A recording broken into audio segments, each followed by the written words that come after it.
Good morning, Yelm students. My name is Jackson Nelson, and I am the FBLA president at Yelm High School. Today, we are excited to host the Professionals by Pathway Career Exploration event to help students connect their learning to career opportunities. I'm excited to welcome Jordan Hummel, former FBLA president, with us today as our guest. Hi. Before we get started, I want to remind everyone, this is being recorded so future students can benefit from our speakers. We have the next 30 minutes to learn about this career field, the education that is needed to enter and grow within this industry, and what advice our speaker has for our students. We will be monitoring any questions that students submit. So let's get started so our students can learn about the various professions and how they can prepare for their future. Jordan, would you please tell us about your career field and give us examples of like how to get started, growth opportunities, and pay, along with anything else that might be relevant? Yeah, for sure. So, hi, I'm Jordan Hummel.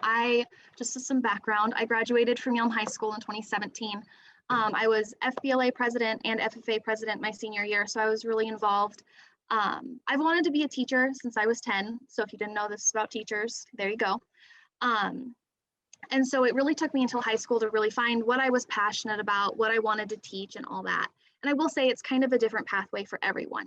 But as you can kind of tell, in order to be a teacher, there is some college education that is required.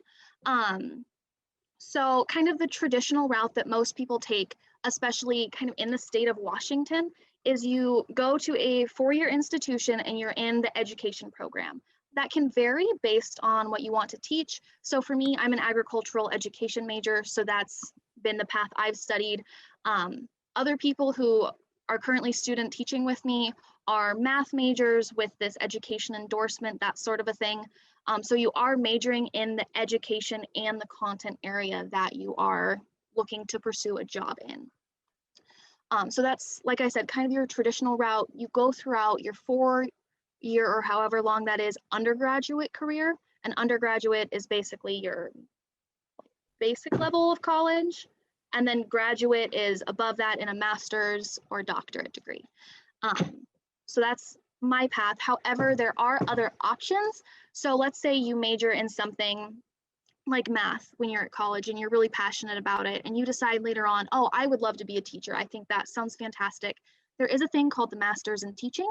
And so that is a graduate level program. At WSU, they offer it in a 13-month program. So you get your master's in a year, and you essentially, you have your content, so what you're going to be teaching. And in this 13-month program, you learn how to be a teacher, how to lesson plan, classroom management, how to deliver the content that you know to your future students. Am I missing anything? I'm so sorry. Oh, no, you're good. So one question that people might be curious about is, what does the work environment look like for teachers? I would say each teacher's work environment looks a little different, but they would be pretty similar within schools. So right now I'm student teaching at Tenino High School, which is just a little bit smaller than Yelm. So the work environment is pretty close-knit. I would say like everybody knows everybody, you know, work together, stuff like that. We are currently fully online. So it's a little different. Teachers are allowed to come into their classrooms and teach from their classrooms while students are still at home. So that makes the learning environment or the working environment look a little different. Other schools, bigger schools, just different environments. They can vary. I know some schools where there's a whole bunch of teachers, so not everybody knows everybody. But it really just kind of depends where you end up and what you're looking to create for your own working environment, because I would say teachers have a pretty good like responsibility in creating their own environment, if that makes sense. Interesting. Going on with that, while teaching, does your employer provide any training or education reimbursement?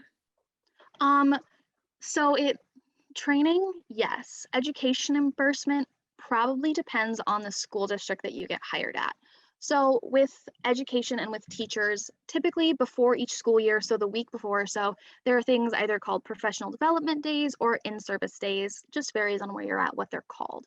And so that's training on how to, what the school year is going to look like, how to incorporate social emotional learning into your classroom and things like that. Education reimbursements really does depend. I have heard, but again, it does vary, that if you pursue a graduate degree while you're at a school and you like clear it through your administration, through the superintendent and things like that, you can get either reimbursed for it or like the school can pay for it if that is going to directly benefit you as a teacher while you are at that school. Just to clarify, could you define what education reimbursement is? So education reimbursement, the way I'm interpreting it anyway, is so let's say I get hired at a job for this coming fall, which hopefully will happen. And I decide 2 years down the road that I want to pursue my master's degree because I really want to be more educated on something like educational psychology. So I find a program that I want, I apply, I get accepted, and throughout this whole process, I've been talking to my superiors. So typically that's my CTE director, my administration principal, vice principal, superintendent, stuff like that. And I say, I want to do this. This is how this program is going to benefit me as a teacher while I'm at your school. And they'll say, okay, perfect. We're going to get all the paperwork in order. So the school will pay for your master's degree or whatever that looks like instead of you paying for it yourself. So essentially, you get a degree that will benefit you and your students for free, but not for free because someone does have to pay for it.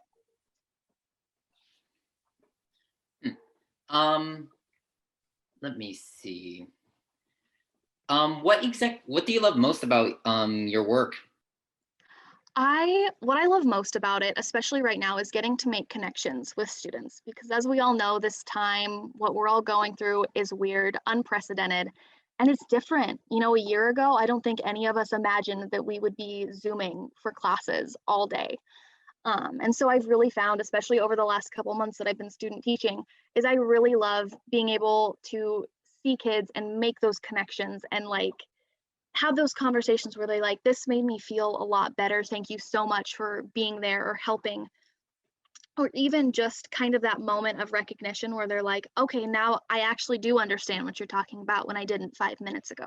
So I just really love the connections that I'm able to make and how I'm able to kind of help students, whether that's academically, personally, or just trying to figure out where they want to go in life. Um, which kind of level of education are you teaching specifically? Elementary, middle, or high school? I am teaching high school, so 9 through 12 in an agriculture classroom. Wow. Let me see. What just going back to what we were talking about earlier about education, what you kind of need to know to get a career in teaching. What skills specifically do you think that would most benefit people who want to become teachers? I would say, I mean, this is kind of basic, but for one, a love for what you're teaching. Chances are we've all had teachers where you can tell they're not really interested because as a student, I know when a teacher's passionate about what they're talking about because that comes across. So I would say first and foremost, be passionate and be excited about what you're teaching. Second would be compassion because again, you're working with students, whether they are high school or elementary school and anywhere in between. You need to have compassion for who they are, what they're doing, and what they might be going through because there can be a lot going on in a student's life that you never know about. And so I think it's important to recognize that students are people too. They might still be seen as kids, but they are still people too. And that's for me, that's really important to remember. Other than that, patience. I'm still working on mine, but I think that's really important because sometimes things happen that can be really frustrating. You work with a lot of different personalities when you're a teacher. You have students of all academic abilities, of all cultural backgrounds. And so you really have to understand how to work with people. And even if you don't necessarily get along with them, even in a teacher-student relationship, how to be patient and again, just kind of understanding and compassionate in those kind of situations. So those are my main three. I got a question that I'm personally curious about. So, both my parents are also teachers. They've been teaching for over 20 years, both of them. And something that they aren't always so happy about is what they think is a lack of kind of creative freedom in what they're teaching. How would you say that goes for you? How much creative freedom do you have with what you teach? I would say that as a future agricultural educator, I probably have more freedom than, say, a math or an English teacher, because there are a lot of standardized tests associated with those subjects. You know, we've all taken, what was it, the SBA. I took Wassels when I was in elementary school. You know, there are specific requirements that the state and like the federal government require of students. And so some of those teachers have to teach specifically to those tests. Unfortunately, that's not ideal in a lot of situations. But for me, I know right now I'm helping teach vet science, environmental science, horticulture, and agriculture biology. And since the national like science test was delinked from graduation standards, so you don't have to pass this national science test in order to graduate, we have had a lot more freedom with what we teach, how we teach it. And so right now we're trying to figure out how to have hands-on and engaging lessons while we're still completely virtual. But overall, I would say there's a pretty good like creative freedom, especially in things like shop classes or like automotive, because again, there's no tests that these teachers necessarily have to teach to, but they can kind of decide based on their students' interests and their own what they think would be best. Hmm. Um, so you mentioned before that you knew for like you wanted to do teaching, right? Why teaching us specifically? What made that seem so appealing to you? You know, this is, I don't know, I kind of laugh when I think about this story. It was at my fifth grade spring conference, just to set the stage. And we were learning about fractions or something. And so my parents were in school a long time ago. So I was trying to explain to them like what a fraction was, what it meant, and all this stuff. And I remember afterwards, my fifth grade teacher, Mrs. Schaefer at Fort Stevens, shout out to her, she pulled me aside and she was like, hey, like you did a really great job of explaining that to your parents. Have you ever thought about being a teacher? And me being 10, I was like, no. But then I had, and I was like, this would be awesome. I have always loved school, always really enjoyed, you know, learning and even helping out my classmates and stuff like that. And so she ended up working with me, and I got to be able to help out in a second grade classroom for the rest of that year. And after that, I really just kind of fell in love with the idea of teaching because I got to help people, and that's what I wanted to do. And also do something I was passionate about, which was education. And obviously, since then, I've kind of narrowed down my focus from just teaching in general, but that's how I got to this point. Um, in addition to working and helping with kids grow, both academically and as individuals, what else is it about teaching that makes it just so appealing to people? I'm so sorry. My mentor teacher has her dog in the classroom, and when there's a knock on the door, she gets a little excited. So I apologize. Um, what else gets me excited about teaching? That's a really good question. Honestly, I really do love my content area. Like agriculture, I grew up with cows, so we have cows at home. So I get really excited when I not only get to teach my students about something that I'm passionate about, but I also get to see their passion back. Recently in my vet science class, we've been talking about animal breeds. And so, you know, anything from like the different groups of dog breeds into like livestock, so beef cattle, dairy cattle, all that good stuff. And just seeing them engage with me and interact and be like, oh, I have that kind of dog at home, like this is what they do, and just get excited about it. I really enjoy getting kids excited about learning, even if they don't realize that they're learning. Um, while you were still in high school, did you take any specific classes that might have helped you, prepare for a career of teaching? Um, yes. Okay, so obviously I want to be an agriculture teacher. We've established this. I took a lot of ag classes in high school. I wish I would have taken a more diverse set. I was scared of the shop in high school. I still kind of am, but I do know my way around the welding booths.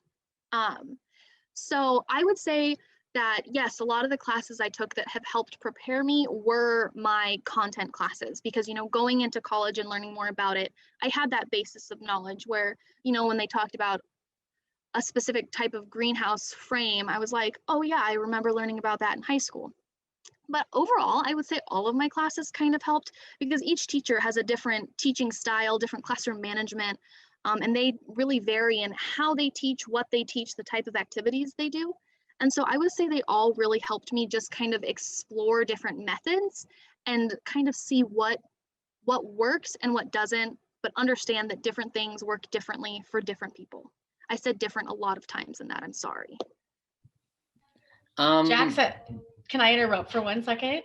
Yeah. You are asking amazing questions, and I just wanted to tack on to that seriously, great minds think alike. I wanted to ask that same question you just asked, but will you tack on a little bit, and Jordan, will you talk about how your extracurricular activities here also helped you prepare for not just an education degree, but what you're doing right now, your content area? Yeah, for sure. So, like I said, I was really involved in FFA and FBLA while I was in high school. I was a part of National Honor Society. Like, I kept myself busy. I'm too busy, in case you were wondering, but I did it anyway. And I would really say all of those helped me like figure out who I was as a person and helped me establish my confidence in who I was and my abilities. When I was a freshman, I hated public speaking. I wanted to be a teacher. I was still set on it, and I hated public speaking with a burning passion, and that was literally what I was going to do for the rest of my life. And so getting involved, you know, doing that first Creed contest in FBLA, working in job interview once I got into my junior and senior year of high school with FFA, really kind of helped me develop those soft skills, those 21st century skills that we all talk about, but we don't really know what they are. So like teamwork and leadership, public speaking, conflict resolution, stuff like that. And so all of the extracurriculars, again, gave me not only those skill sets, but also kind of gave me a network of people. You know, I still talk to people who I was on an officer team with my sophomore year. You know, all the advisors I had, I still chat with them from time to time about, oh, what do you think about this? Or, hey, could you look over this for me? And it's building that network for yourself, especially when you are still in high school, because yes, your network is going to grow a lot throughout college, and you're going to meet so many new people who know so many different things than you ever could have imagined. But I don't know, for me, like, keeping my roots is important too. And so I think that network that I established in high school has really helped with my career as well. So it seems like you had your plate full back then and still do now. Is there anything you might have regretted not being able to do? I don't know if I could regret it because I feel like I did it all. Okay, so this is kind of off the wall, but I almost is the key word here, regret not doing sports. So my dad was super athletic in high school. I didn't do sports, obviously. I'm not an athletic person. I'm not hand-eye coordinated whatsoever. I think tennis would have been fun. Like, one of my best friends did tennis. She was on varsity forever. Props to her. And I think that would have been really fun, but it was in the spring, which is when things started getting really busy for FFA, for FBLA contests. I was already missing like 2 weeks of school anyway.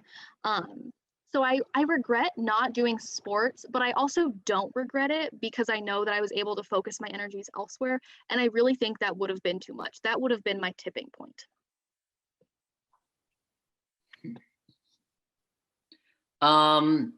So another question that might be worth bringing up. We hear, talking a lot about STEM, there are STEM classes at the high school and stuff. Does any of that fit into your career? Yes, I would say so. I mean, agriculture is really based in science. You know, you have the genetics and you have all of the different experiments kind of within that. And you can teach a lot of those STEM like principles and those STEM activities in agriculture classes as well. But I would also argue that you could teach those in like an English class too, if you like planned it the right way.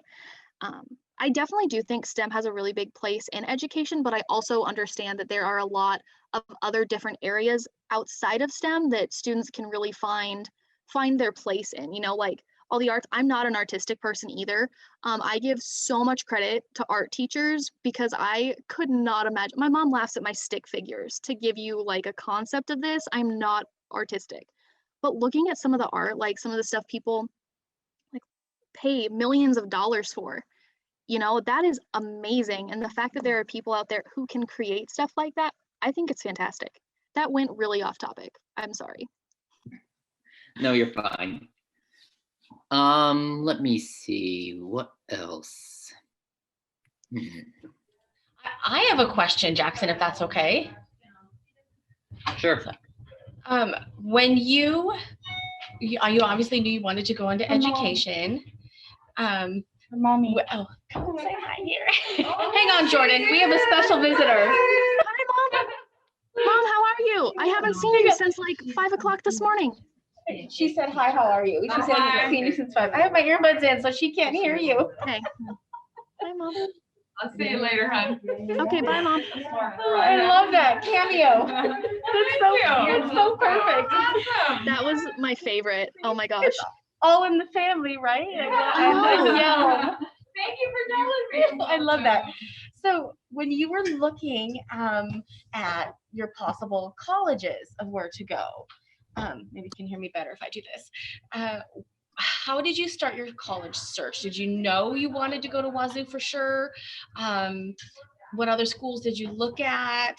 Do you have any advice for kids who, other students who do want to go into ag ed? Like what other schools, in addition to Wazoo, did you check out?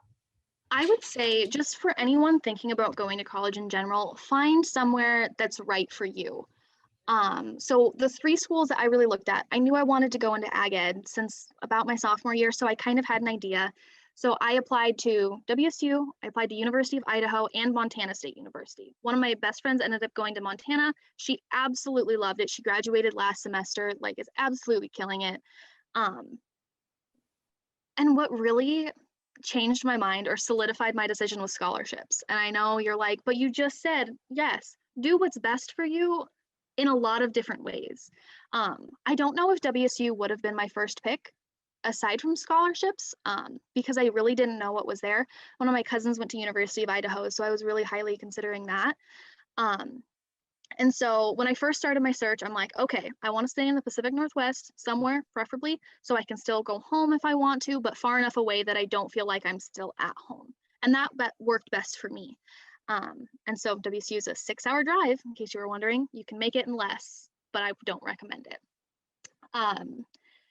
So, you know, I looked, I applied for scholarships everywhere, and I ended up getting a really awesome scholarship from WSU. So I have my tuition fully paid for all 4 years that I'm there, which I'm beyond grateful and so privileged to have. But yeah, it really was scholarships that decided it for me. And once I got there, I was really able to find like my home, which sounds cheesy, but we always talk about it at WSU, you know, find my home, find my people. And it worked out really well. The people I've met, connections I've made, all that has been wonderful. Would I've had a similar experience at U of I or Montana State? Absolutely. But it would have been different because it was a different place. Fabulous answer. Thank Great you. answer. If you do a master's degree, do you think you'll do it? I don't know if Wazoo has online, or will you look to another institution, or? So that's a really great question. I imagine you'll get your master's. Yes, I hope to get my master's one day. I was kind of looking at it to do right after I graduate in May, but I've decided I would rather go into teaching for a couple years. They say if you make it past the first 3, you'll be fine. So I want to get past my first 3 years and really kind of discover where I'm lacking, like where I think I can be better as a teacher, you know, whether that's, I don't know, creating assessments, or whether that's in lesson planning or something like that. I want to figure out where I can improve in, and then look for an institution that has that for me and that would also fit what I'm looking for. I would love to do an online master's because my assumption is that once I start teaching, I'm not going to want to stop. But as for right now, I'm just kind of looking to see how the pieces fall together. And I know whatever happens, it'll work out the way it was supposed to. But overall, just kind of waiting it out for now. Another question I have, it's in regards to student teaching. Mhm. So I'm curious as to what that entails and how long does that usually take to complete? Yeah, so student teaching is, if you're doing it in an undergraduate setting, is a semester long if you go to a semester long school. So like WSU, U of I, Montana State, those are all semester schools. So their classes are about 16 weeks, you get a break, 16 weeks, whatever. So my student teaching experience goes from when Tenino started school back on January 4th to when I graduate from WSU about the first week of May. I couldn't tell you the exact date. So it's about 4.5 months or so. If you go to a quarter school, so there's 3 quarters in your typical school year, I believe you just student teach for a quarter, but I could be wrong on that. I don't know the exact details. So essentially what all this entails, I will say, if you want to be a teacher, I love it, first off. Second off, your senior year will be busy. The main part of student teaching is obviously teaching, but it's also something called the EdTPA, or the Teacher Performance Assessment. I think that's right. The EdTPA is essentially a culmination of one lesson segment. So you focus on one specific unit, anywhere from 3 to 5 lessons. You write out a lesson plan, you give commentary. Why did you decide to do this? How does this help benefit your students? Stuff like that. You record those lessons, and then you give an assessment. And so you can say, okay, here's how my teaching benefited these students in their assessment range. And then you submit it to Pearson, and then they give you a score telling you, how you did. So that's really the biggest part of student teaching. I'm working on that right now. There are 3 tasks in the EdTPA, and I think I just finished task 1, I hope. So that's, like I said, the biggest part of it, but especially at WSU, they really want you to focus on, once you get that done, taking over full time. So once I finish my EdTPA, I'm looking at taking over all 6 classes, 100% of the time, give my mentor teacher a break. So I'm doing all the lesson planning, all the curriculum, all the worksheets, and all that sort of stuff. So I'm super, super excited for when that day comes, but I know I'm going to have a lot of work to do to get there. And we just have a few minutes left, so if anyone has any questions, throw them in the Q&A. And if not, Jackson, feel free to ask another question or 2. We've got about 2 minutes left. Speak now or forever hold your peace.